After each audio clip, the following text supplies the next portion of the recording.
Welcome to Empower and Evolve, and I'm your host, Dunstan, and thanks for coming into today's episode. Now, this podcast is designed for those looking to break free from stagnation and enhance their well-being through actionable insights and inspiring stories. So you'd never miss an episode, hit that follow button and follow us through our social media accounts. Now, if you find value in our discussions, consider sharing this podcast with friends who you think might benefit listening today. Now let's get started on this journey of empowerment and transformation. Hi there, and thanks for coming back to Empower and Evolve. Now, today is the last episode for 2024 and second to the last episode for season 5. Now, just like me, I'm sure you are excited for the new year. Right. And a lot of us go or may have tried and are still doing New Year's resolution. Some may have just dropped it already because it wasn't working for them. But for today, we'll talk a little bit more of how you can set intentions for the new year that, that will stick. You might be wondering, what's an intention? Is it the same as a New Year's resolution? So we'll dive more about that. All right. So without further ado, let's go. Now, intentions is about focusing on processes and mindset rather than specific outcomes, unlike a New Year's resolution. So, when I say process and mindset rather than specific outcomes, a good example of a New Year's resolution is I will lose weight, right? Versus having the intention of living a healthier lifestyle, right? As you notice with that example, the intention is more flexible. It's more adaptable, and it's easier to maintain. Now, you might be telling me that, hey, Dan, putting up an intention versus a resolution doesn't have a compelling reason, right? When you've been talking about action plans, goals, plans, and it has to be compelling, right? But I will say that yes, in context or by definition, you might be right. But when we try to dig deeper and understanding how the intention is versus putting a resolution, you could still have the same level of commitment. So for example, and I'm gonna play around with that example of losing weight versus living a healthier lifestyle. So my resolution is to lose weight, whether I wanna lose maybe 30 pounds in 1 year, right? And I break it down per month of 3 to 4 pounds per month, right? For the whole year until I reach that goal, maybe around the 6-7 month, if my math is right. There are things that is involved when losing weight, whether you're cutting down on rice, avoiding fast food, cut zero consumption of processed chips, right? Or not drinking soda. It can help lose weight. But at some point, when you think about that resolution, yes, you are doing those things, but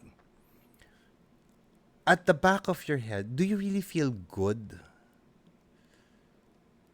doing zero fast food, zero chips, zero what have yous?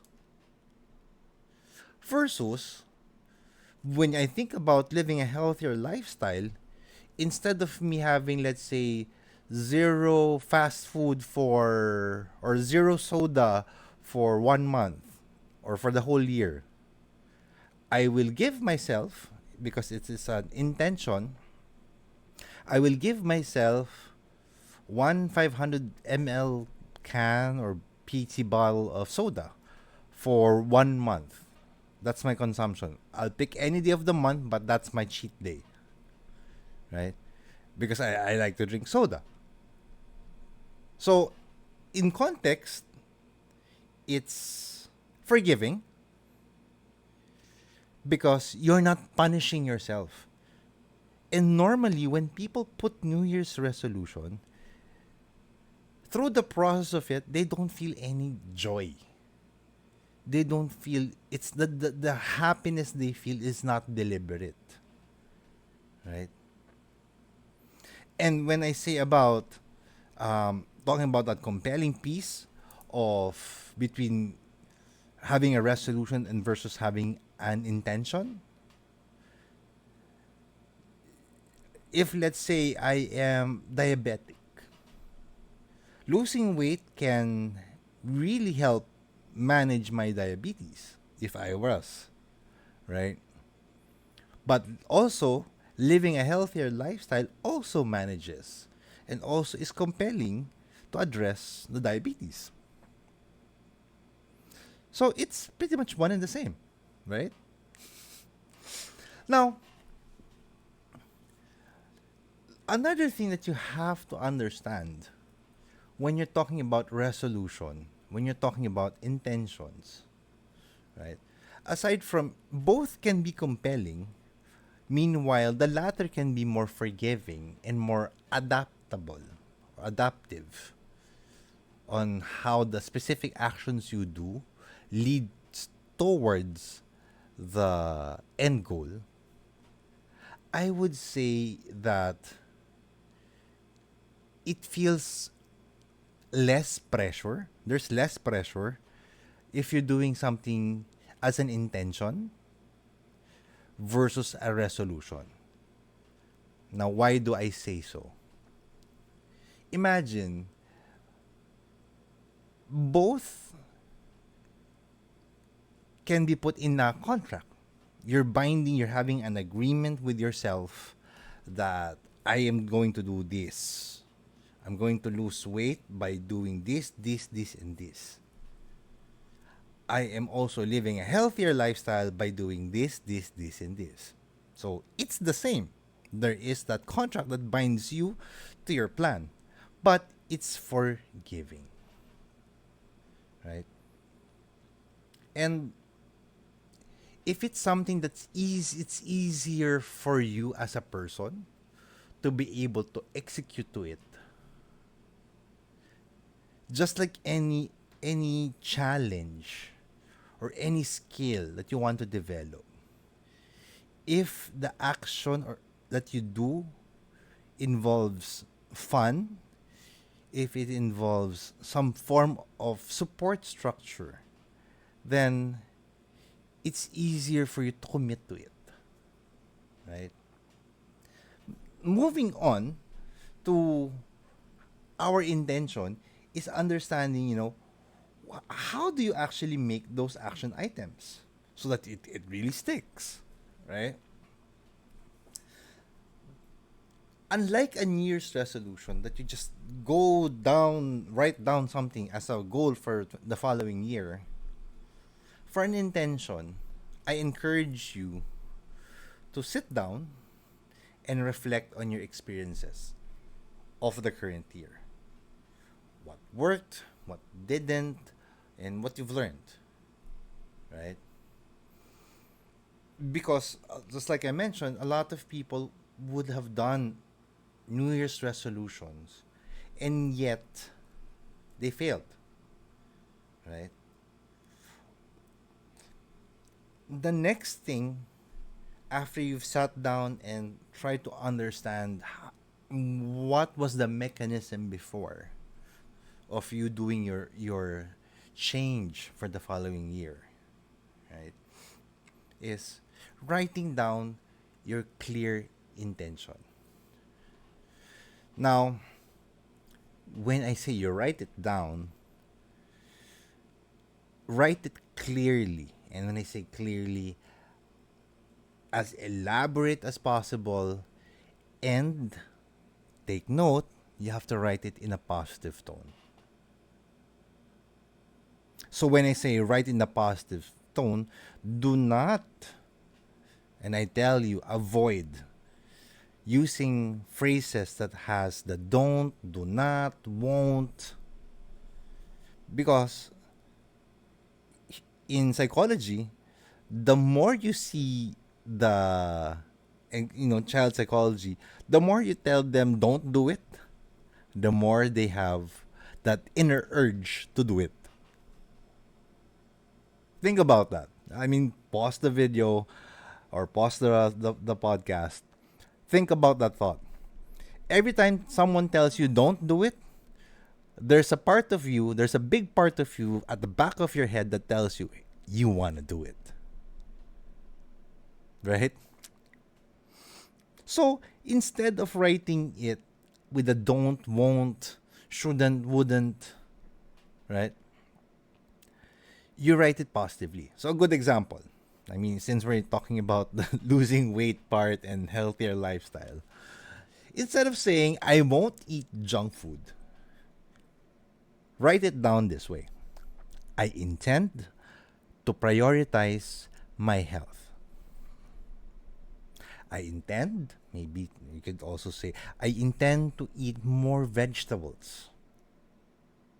I intend to drink more water. Instead of saying, I won't be sitting down in my desk for 8 hours, I intend to have 3,000 steps or 5,000 steps every day. Because, and I used and said, because that puts the compelling reason in that statement. Right? When you write that intention, be specific, be clear about it, write it positively, and add the compelling why. So we're back to the same page. Add the compelling reason, right? Because the compelling reason triggers you to do it. And if it triggers you to do it, come hell or high water, you will put the effort. Not in the intent or not in exchange of you feeling stressed because you were not able to do it, but you feel the pressure that I am committing to that intention, right? And if I wasn't able to do it, I wouldn't feel bad if I missed it today. I mean, there are things in the world that is uncontrollable, right? And it could be one of those days. But it does not mean that there's no take two. There's no second chance. It doesn't say that you won't be able to do it tomorrow or the day after or the week after, right? So it is forgiving for you to do that. Now another way to make that intention stick is visualize the intention. A lot of motivational speakers would tell you create a vision board. So the more obvious versions of a vision board is, let's say you put a picture, you have a bond paper or a poster paper. You put a picture of the car that you want to buy. You're visualizing that you want to buy a car by next year. Right? That's the intention. But for some, and this is more, I would say, symbolic. You could use a symbolic representation of that vision board. So, like in my case, every time I drive, I would touch the rosary in the car and make a sign of the cross. That is to remind me that my intention while driving, aside from, of course, pray, asking for guidance and safety on the road, it's also a symbolic way of my vision that I will be safe, that I will be driving safe on the road, with the passenger in the car or the passengers in my car, that I will not put them in harm's way. I will keep my cool. I will avoid unnecessary road. Well, not really unnecessary. I mean, it's all totally unnecessary, but I will avoid road rage, or I will not interact with people or like Karens or who are manifesting negative energy, because it will affect how I drive, right? So that's a symbolic representation of my intention. That sign of the cross and touching the rosary before I drive, right? The next approach, the next thing you have to keep in mind is you break it down. In one of my episodes, I mentioned, I remember I mentioned this question, like, how do you eat an elephant? And when I think about intentions for the following year, that's 365 days, my friend. It's an elephant. It's a whale. It's big. But break it down to the smallest pieces per day. Smallest action that you can do that's aligned to that intention, perhaps. Right? And if you need to put timelines around it, so let's say phase one or quarter one, this is my goal from January to March. Quarter two, this is my next goal. Quarter three, this is my next goal. And quarter four, that's my next goal. By breaking that intent, that big intent, into smaller, tangible, I would say tangible actions or tasks for you to reach that intention, you have a guide. You have a guide of what to do and what you can avoid. Right? Now, we're down to the last 3 pointers. I think it's very gonna be very helpful when as you build your intention for the year, right? Is establish a routine. And when I say establish a routine, right? Whether it's an MWF, TTHS thing, or it's a 3 times a week, 4 times a week commitment, and it doesn't have to be specific to, I'll do it every MWF, because that's usually a resolution, versus an intention that I will do 30-minute exercise activities thrice a week, whether it's Monday, Tuesday, Wednesday, or Thursday, Friday, Saturday, Sunday, or MWF, TTHS, does not matter. But you are committed to the 3-day routine, and you are doing that, and you're committing yourself to that. Whether it's meditation, whether it's journaling, whether it's uh, writing it down by a checklist, use those methods to put a check and balance. To check for yourself, hey, did I do my intention for today or for the year? Yes. Right? And think about how the day was. Think about how the week went. Normally on a Sunday night, that's what I do. I think how the whole week went, and I strategize what's going to happen or what I plan and intend to do for the following week. There's no dates unless it's already set. But let's say next week I plan to do my Christmas grocery. I don't have a day yet except maybe Tuesday, because I know there's a road ban for my car on Tuesday, so I can't do my grocery on Tuesdays. But I have the rest of the week. I could fill in that day, any day of that week, to do my Christmas grocery, right? And that's very important, right? That puts you in that flexible state, but you still have the same commitment. My second to the last is having an accountability partner. So whether it's a friend, whether it's a family member, just like what I've been saying in the past episodes, you need to have that fan, number one fan. Because as you go, do your intentions for the year. And as you do checkpoints, whether journaling, whether checklist, whether a meditation period, it's good that you can pat yourself at the back. It's like, hey, done. Good job, right? You were able to do your commitment for the week. But doesn't it feel good if there's another person that taps your back and tells you good job or pushes you? Hey, Don, you've only done 2 out of the 3 days of 30-minute exercise for the week, and it's already Saturday. You only have 1 day left. So let's plan your let's put a schedule tomorrow or your Sunday so that we can put that 30-minute exercise, right? They don't have to be rude, they don't have to be harsh, but again, that accountability partner is your number one fan.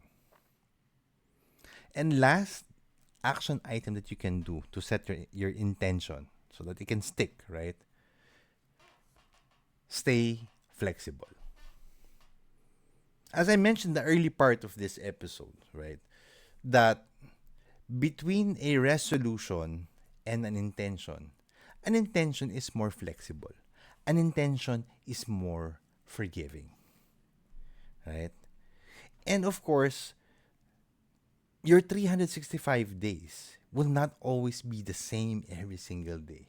I mean, your routine is there, but everything else around the clock or the remaining 23 hours or 23 and a half hours for that matter, if it's a 30-minute workout, let's say, there are things that can happen, right?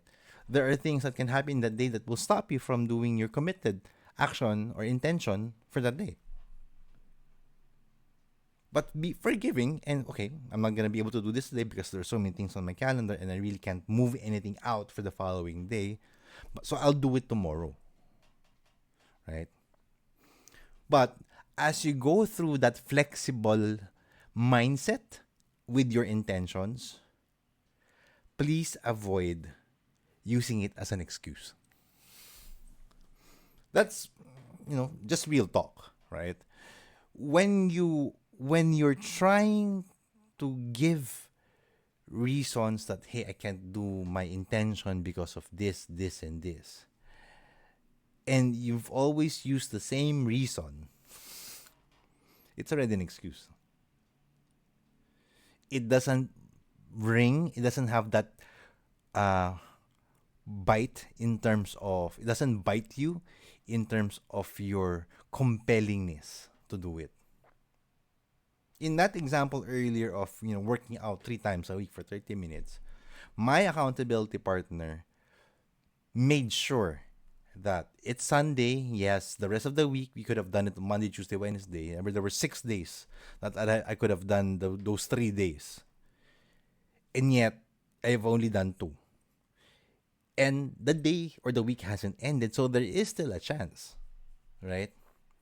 So use that day and that flexibility as your weapon to be able to meet your commitment for that intention. It's easier, right? When you think about that. No pressure, I wouldn't say no pressure, but less negative pressure. It's more easier to execute. And at the same time, when I think about it, an intention falls in a mindset. The resolution is just an action. When you have the intention, you can build the resolutions around the intention. You just don't focus on the resolution, but focus on the intention. And true enough, if your core framework is your intention, the resolutions for that year may change.